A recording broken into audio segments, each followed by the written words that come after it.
Listen, anytime I get on this internet to speak on something, it's a lesson in it. All right? Let me lead you into what I'm getting to.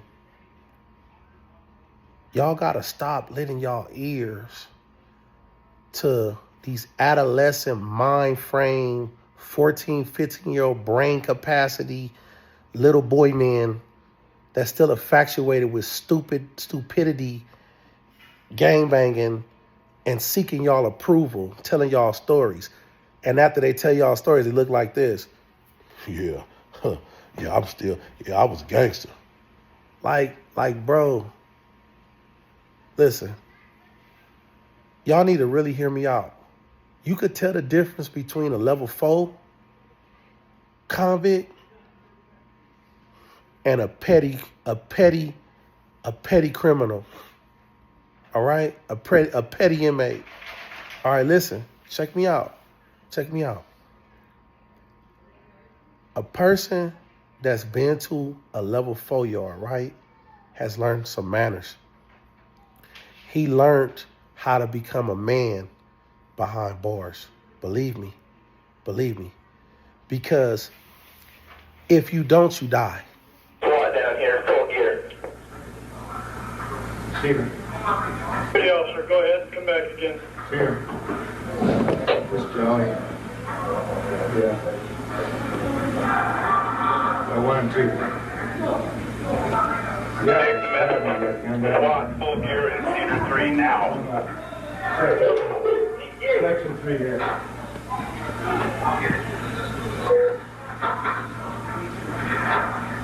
Rack in, everybody. Rack in, everybody. Rack in, rack in, rack in. Why did you stab him so many times? The shank went into 10.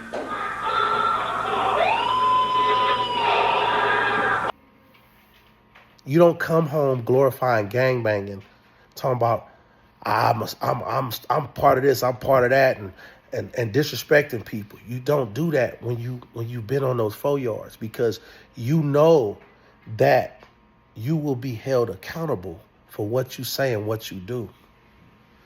And you know it's a possibility that you might go back to that 4 yard where them same people you just left will hold you accountable for what you said and what you did.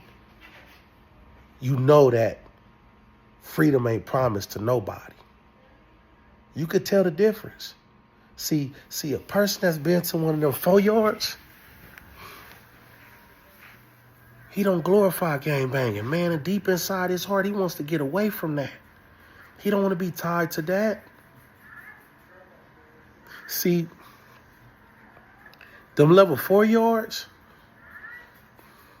you come out your cell with your sandals on, you're going to get stabbed to death. You go to the chow hall, you sit at the wrong table with the wrong race, you can incite a riot.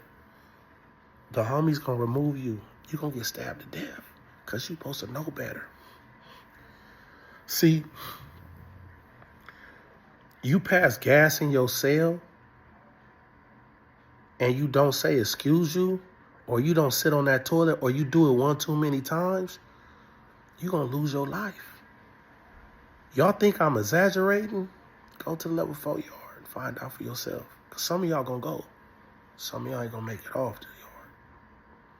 You come to that yard and you get on the wrong pull-up bars after the homies done told you, because you ain't paying attention, you're going to lose your life.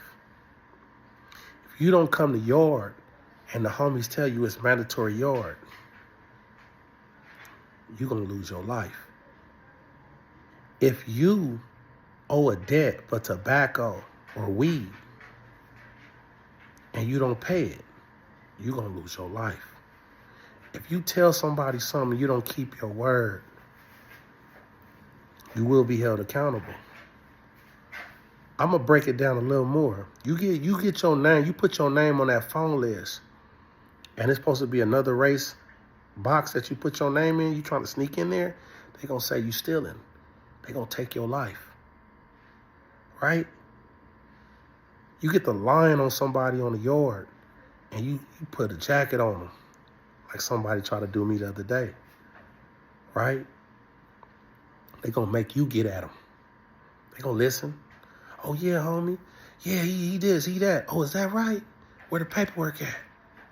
Even after you present the paperwork, guess who gotta go do the hit? You thought you was going home in 2 years? You just caught a life sentence because you ran your mouth. Or they gonna get you off the yard. They gonna kill you. See, the level 4s are no hands-on policy. See, I really don't want to speak on the Hispanics, but they got a 0 hands policy and a 0 caught policy, which means they got to get caught. That means they're going to stab you to death and keep stabbing you until the police shoot them. And they got a 2-on-1 policy where, and that goes for the blacks too, it's a 2-on-1 policy. That means they're going to send 2 of them at you. Anytime they're doing a removal, it's 2 or 3 coming at you. And all 3 of them may have knives. The point that I'm making is when you living on one of those yards and you got to survive that for the next 15, 20, 30 years, you change as a person. You don't come home glorifying gangs and all that misery. You don't do it. That's how I know the difference between somebody who been somewhere in that life and somebody who hasn't. See, y'all listening to these baby stories and y'all is infatuated with these baby stories of, oh, I fought this guy at Wayside, this and that. And this guy y'all listening to ain't never been to a 4-yard. People gonna say whatever, bro, and it's fine. The lesson in it is you will get dealt with on one of them upper yards. And because of that, and people hold you accountable, you will change your life. You will evolve. You will mind somebody.